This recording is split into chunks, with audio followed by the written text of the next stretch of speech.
Coach Jackson here, and this is another episode of Client Success Stories.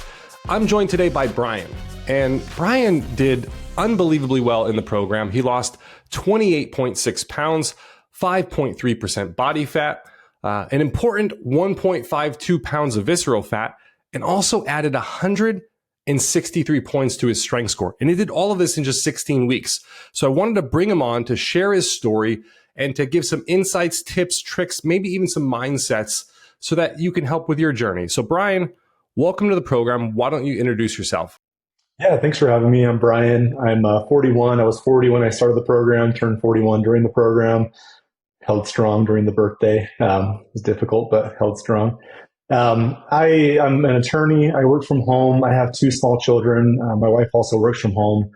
I also live in a place that's not very close to gyms. And so I purchased a Tonal over a year ago, back in December 2022. And that was really one of the big reasons, was because I really needed something that was convenient. And going down to the gym and coming back was probably, an extra 40 minutes potentially from where I live. And that was kind of my motivation. So I've been working on Tonal and really just trying to go through kind of some of the programs and things like that. And I was on the Facebook group and I commented on something about go big or go home, and got a comment back from you. And at that time, I really was, I was happy with how I was progressing strength wise. However accurate the strength score is, but it was going up quite a bit, and so I was happy with that. And I was lifting more weight, and so that was kind of a more objective way of measuring my progress. But I really wasn't being very disciplined when it came to eating habits, and I really was kind of searching for something that would help me link all the hard work that I was putting into weight training with being more disciplined and losing some of the fat that I feel like was kind of bringing me down a little bit. So, responded back to you, and we had a bit of a dialogue that resulted in some great calls. And, I didn't really need a whole ton of convincing to join the program, because for me, it seemed like what I really needed in order to get some results. Fantastic. And the Tonal, if you don't have a Tonal, it's life-changing. I never considered myself a workout at home kind of person. And then also all of a sudden the pandemic hit. And of course I was working for Tonal at the time. So the pandemic hits, I'm working for Tonal. So I have one in my house, and I was like, oh my gosh, this is a godsend. This is life, changing. And then since the pandemic has ended, I've just sort of added things onto the home gym around it. And now I can't even imagine going to the gym. And I think what an unbelievable waste of time it would be to commute to the gym. And I live really close to gyms, not, considering you're so far away. So if you don't have a Tonal and you're not working out at home, my gosh, it could be incredibly life-changing. So you get the Tonal, that's life-changing in itself, very helpful. You're seeing some initial results in terms of your strength, but not seeing the physical changes move because the diet wasn't dialed in. So talk me through, what's the mindset there? Because on one hand, you're making some improvements in strength, so that's good. But on another hand, it's got to feel a little frustrating or difficult or challenging, knowing that, my gosh, I'm putting in this work and I don't see the changes in the mirror or maybe reflected on the scale. What was that like? Yeah, it was frustrating. I think that I'm one of those people that you put in the work, you'll see the results. And maybe they're not going to be exactly how you hope or come in the time that you hope, but eventually you're going to see the results if you put in the requisite work. And so, for me, I knew I was getting stronger. I knew that I was seeing some of those results in certain parts of my life, but I wasn't fitting into things, the way that I wanted to. My confidence in myself, I wasn't seeing the person in the mirror that I wanted to see.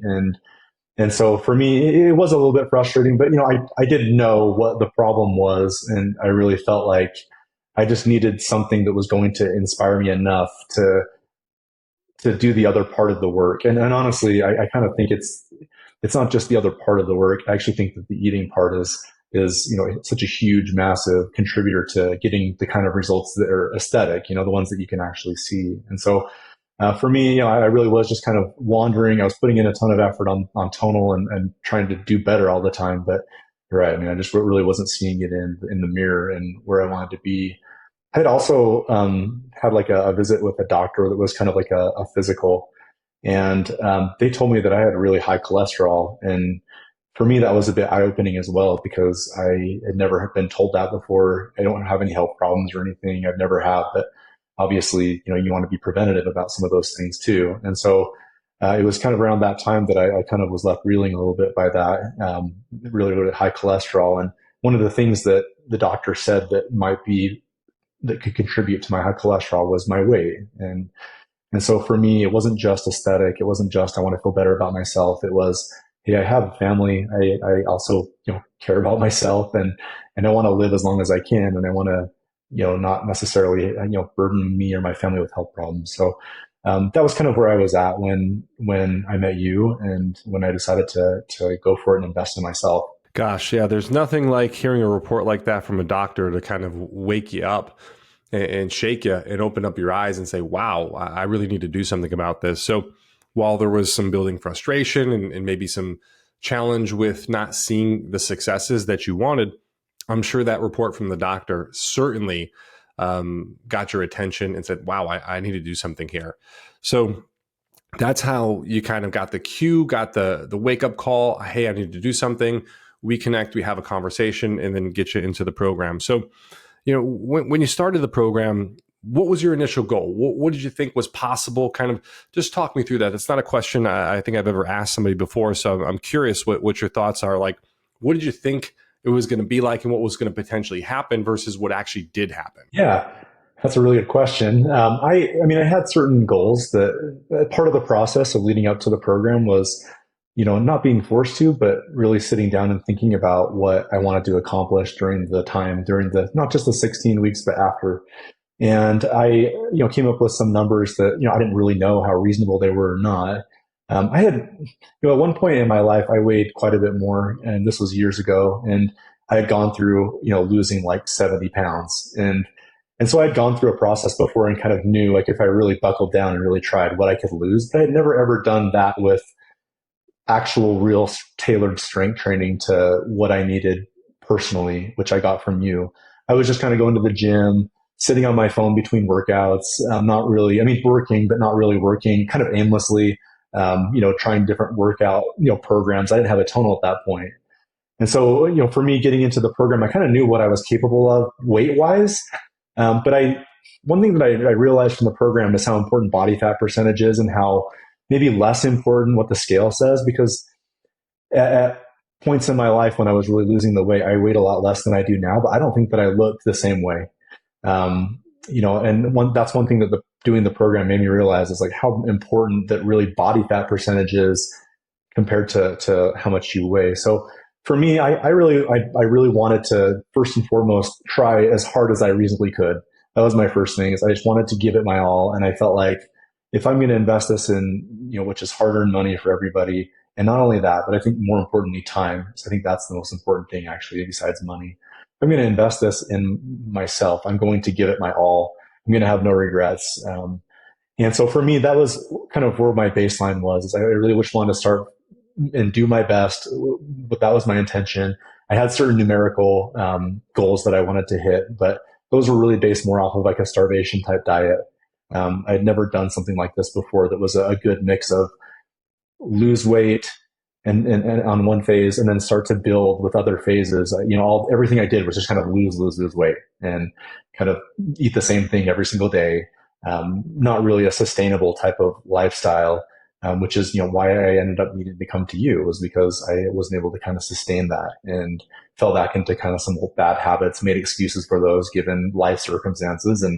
But yeah, that was kind of my mindset getting in, is I had some goals. But I knew that the macros would be difficult.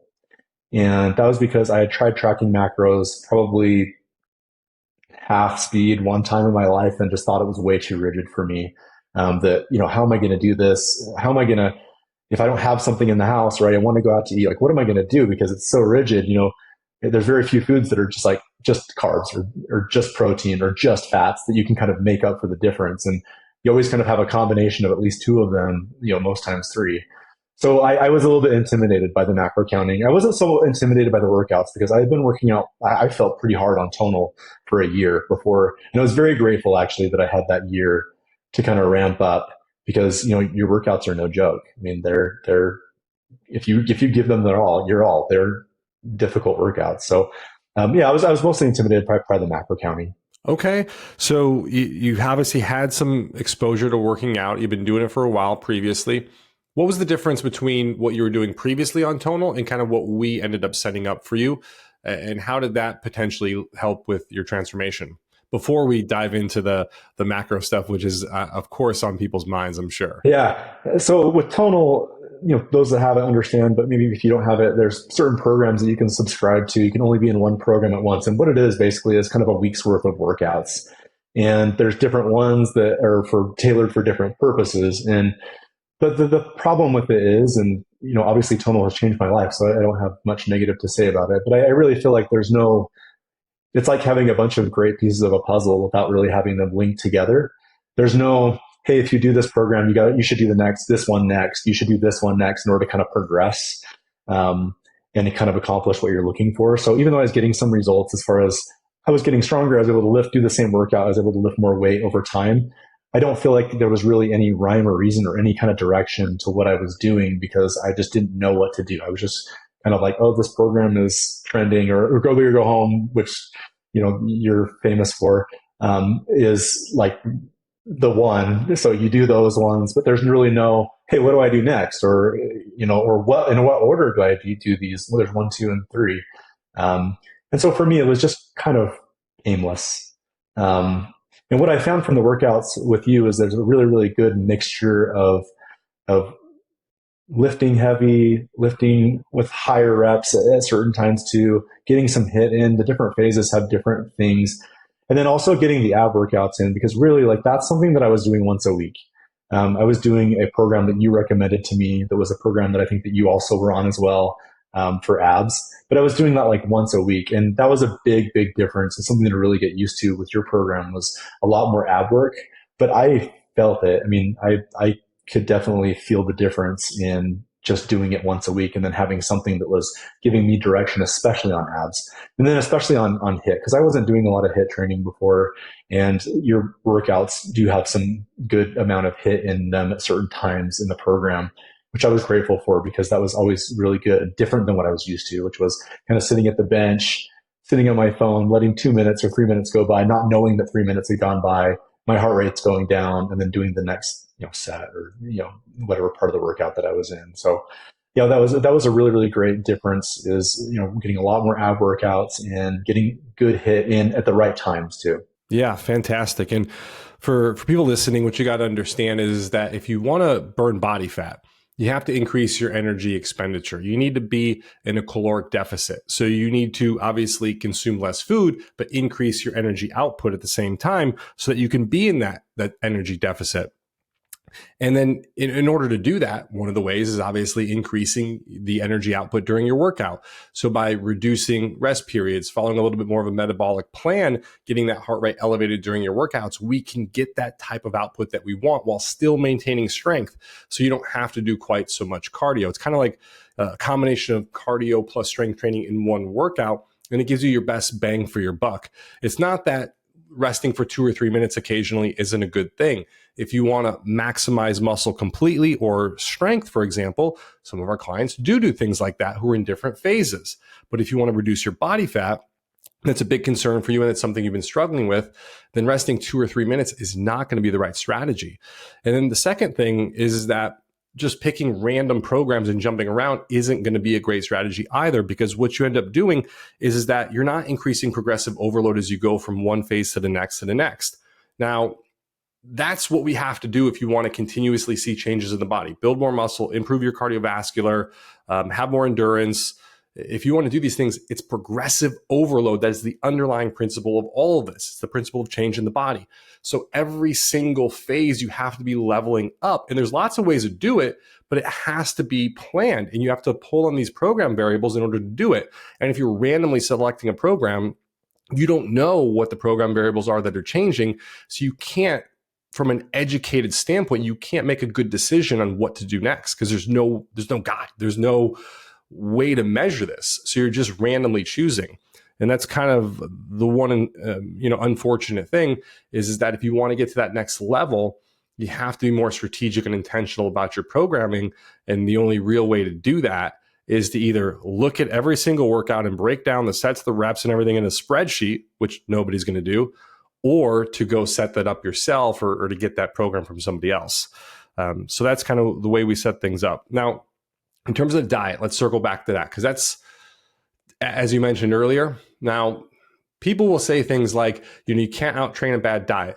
And I don't think that's necessarily true. I think you can, but I think you can when you're like 21 years old and you're in college and you have all this time, very few responsibilities. You can work out for 2 hours a day. Your metabolism's cranked, your hormones are perfect, and all of these things. You can absolutely out train a bad diet at that point, because I used to do that. But I used to work out for 2 hours a day and I had baseball for 3 hours a day.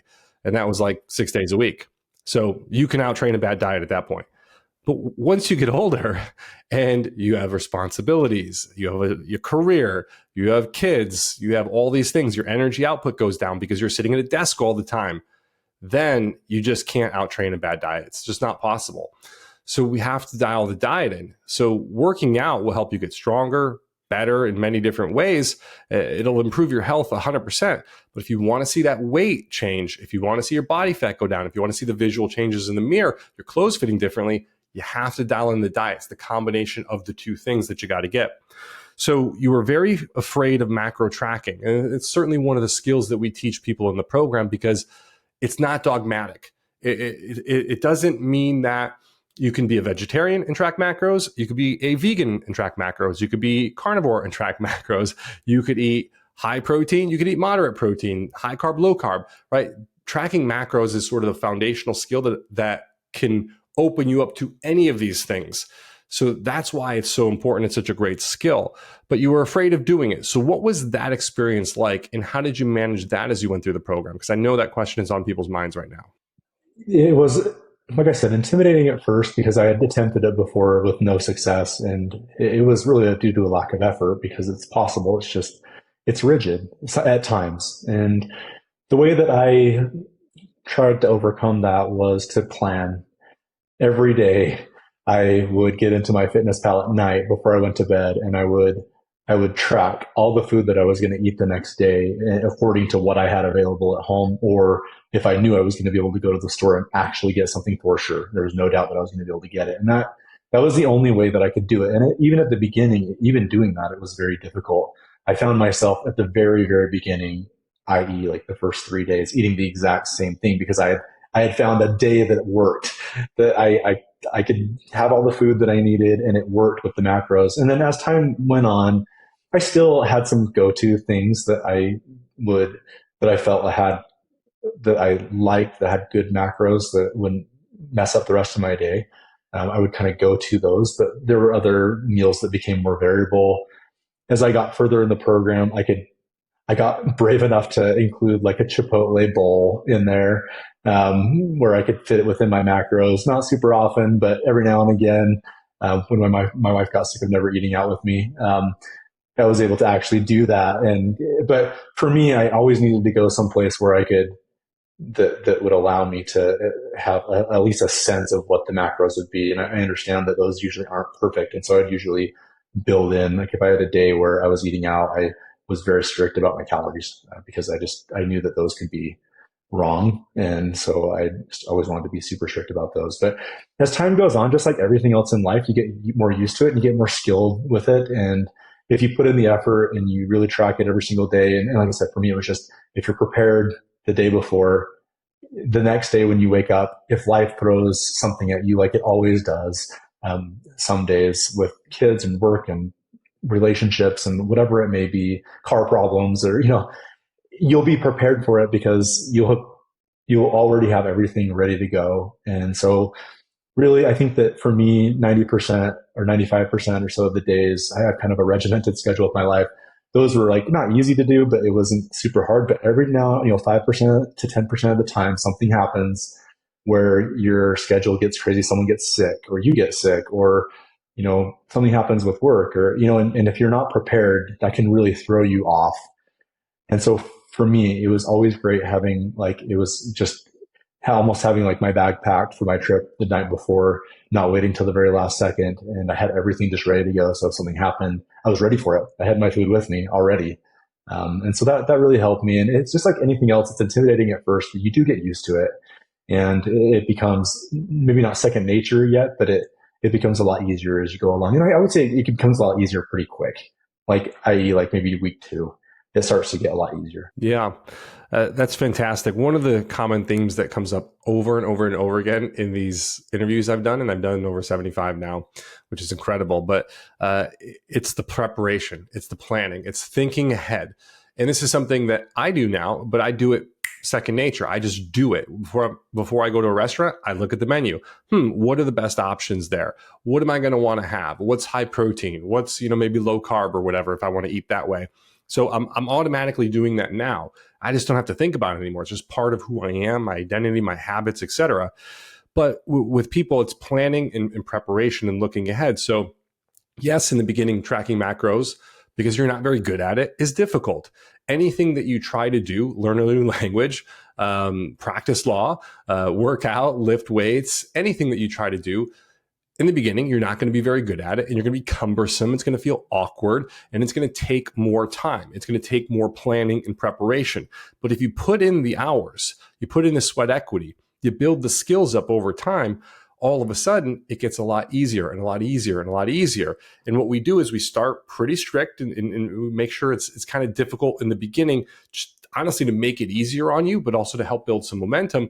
And then we make it easier and easier and easier as your skills get better and better and better. And then all of a sudden, by the time you get towards the end, either you don't have to track nearly as diligently as you did, or it's a skill now you put in your back pocket that you need to pull out every once in a while just to keep you on track. So that's really the objective, is like, how do you get to a place where either you get so good at it that it's second nature and you just keep doing it because you like it and it's very easy, or you get so good at knowing portion sizes and the foods that are your go-to foods and snacks and all of this, that you can do it without having to track all the time. That's really the objective. But yes, in the beginning, a little bit more challenging. As your skills grow, improve, then you don't have to rely on it as much. Now, remind me, you practice law, right? I do, yeah. So it's the same idea. Well, going to law school is a huge pain in the ass, I'm sure. It's expensive. It's a lot of time, a lot of energy. It's like you have to put your life on hold for a period of time. Now, we're not talking about tracking macros for years here. We're talking about for a couple of months. Yeah, for a couple of months, it's kind of a pain in the ass.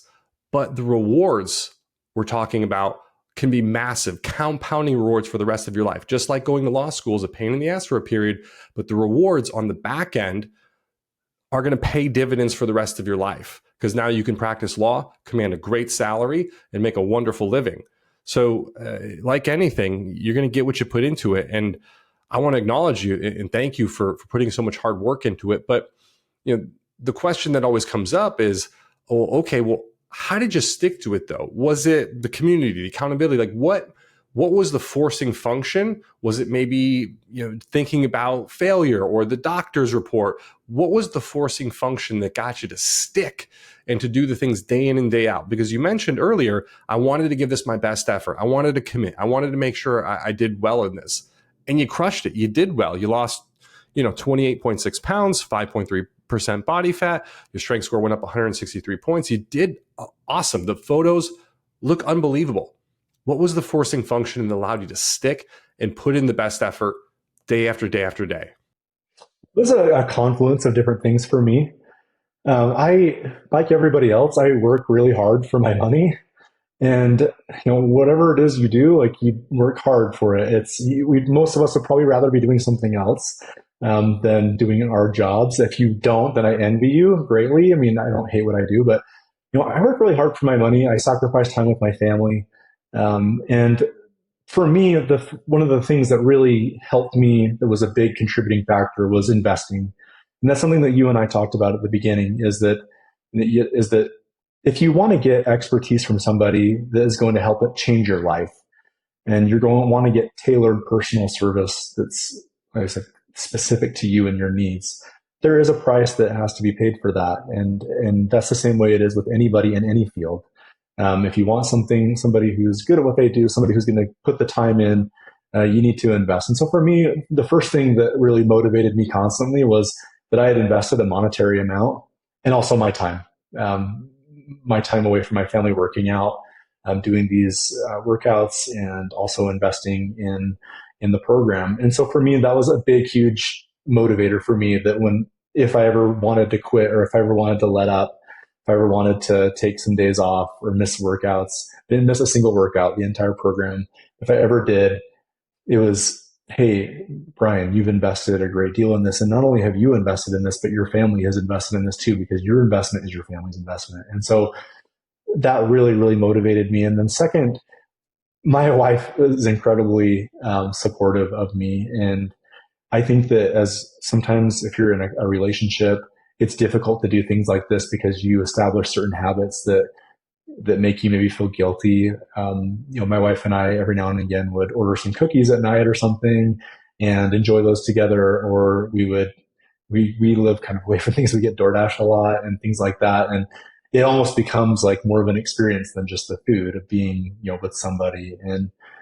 And for me, before I started the program, I spoke to my wife about this maybe sacrificing some of those things, and that I was sorry, but I couldn't feel guilty for giving some of those things up, and that she was free to get whatever she wanted wherever she wanted, but that I couldn't participate in that with her very often, if ever, depending on what it was, because I was investing in myself, and both the short term and the long term rewards would be more than worth it. And to her credit, she never once was not supportive. In fact, she motivated me to anytime that I was feeling down, anytime that I would have a cheat meal and then have to recover on the scale from that maybe and feel discouraged because it wasn't coming back as fast as I'd hoped. She was the person that was there saying, don't worry, this is not a big deal.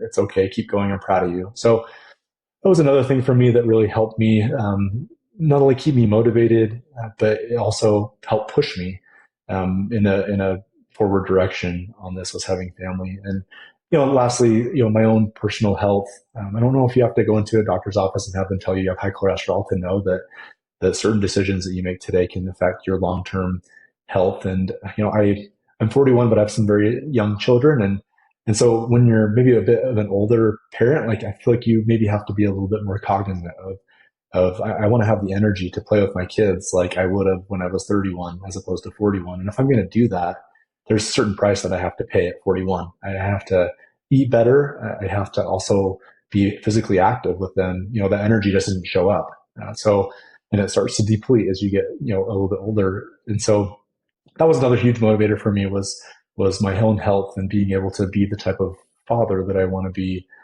to my children.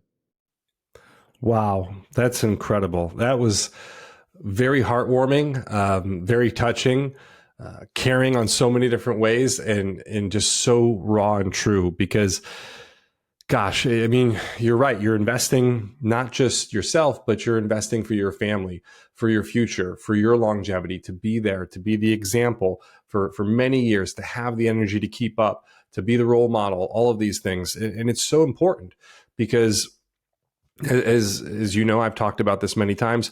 My mom has gone way too short, and I wish I had more years with her. And that just wasn't in the cards. That just wasn't something she wanted to do. And I respect that and I understand it. But gosh, it just really is a struggle. Like this last Christmas when I saw my dad, and it's like, and I didn't verbalize this, but I'm thinking to myself, gosh, I wish my mom was here. Christmas is her favorite holiday. Boy, she would have really loved this. Boy, it would be fantastic if she was able to see, me and my wife, and we want to have kids, and she's not going to be there for that. And just thinking about that, it's just, gosh, it seems such a small price to pay now to have that later. And I just commend you for doing that. And this really touches me because I spoke to somebody just a week ago who didn't join the program because his wife wanted to invest in a vacation for them short term over his long-term health. And he was somebody that really needed it. And that broke me up, and it really bothered me for quite a few hours. I was really like thinking about it, like, gosh, this is so important. He needs this, and he's going to go on a vacation short term instead, and probably end up 5 pounds heavier and worse than investing in himself to create lifelong healthy habits, the skills, and to completely transform things potentially for him forever. So for that, I commend you. I really do. It means a lot to me.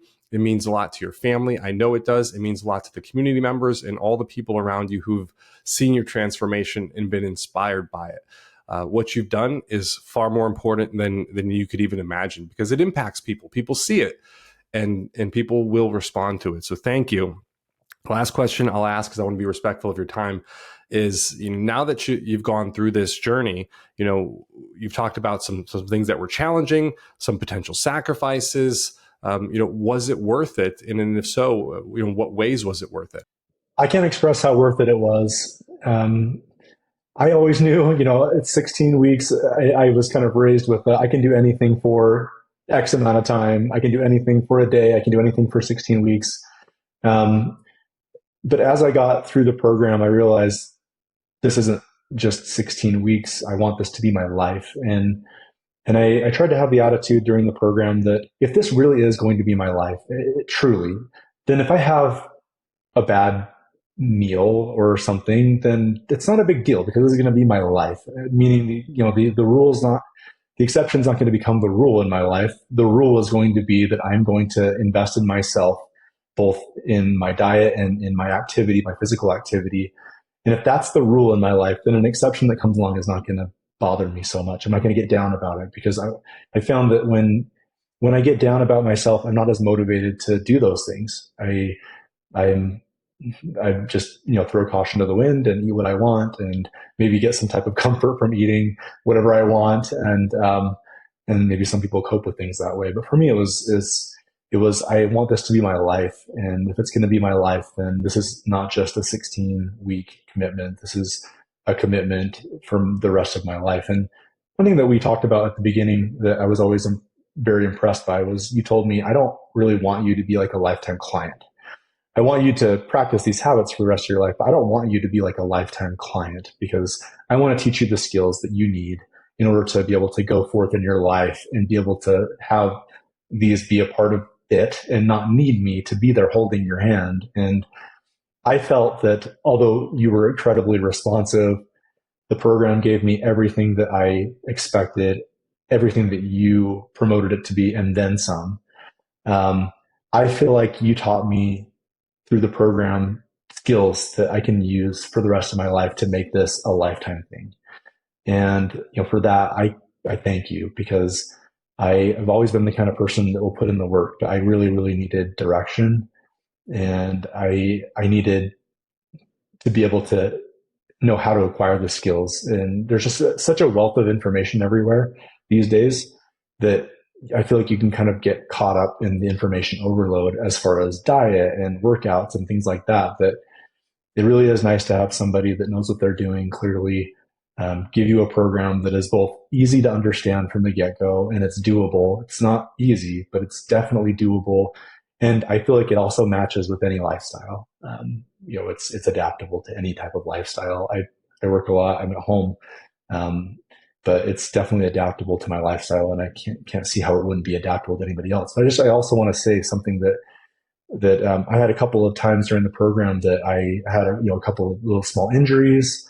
I had a couple of concerns about some different things, and you were very flexible in helping me overcome those things. I think it would have been very easy to just say, Brian, just grit it out and do the program because that's what you signed up to do, or Brian, eat things this way. But you were very flexible. You made things that very understandable for me. So, this meant the world to me. I'm proud of it. I was just at a family function just on Sunday. People that hadn't seen me since before I started the program, more extended family members that I hadn't seen.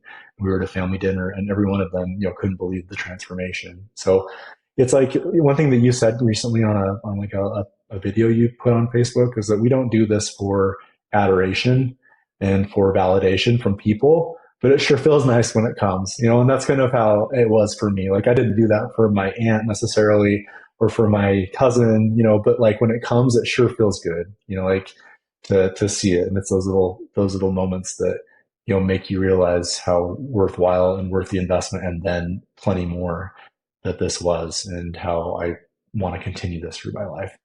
Mic drop. Thank you so much, Brian. That was fantastic. I really appreciate you. I get emotional during these all the time because I'm just so excited for you. I just love watching people like you succeed. It gets me so fired up to see how you've changed, how you've transformed your life, taking the limits off and being able to just go forward now.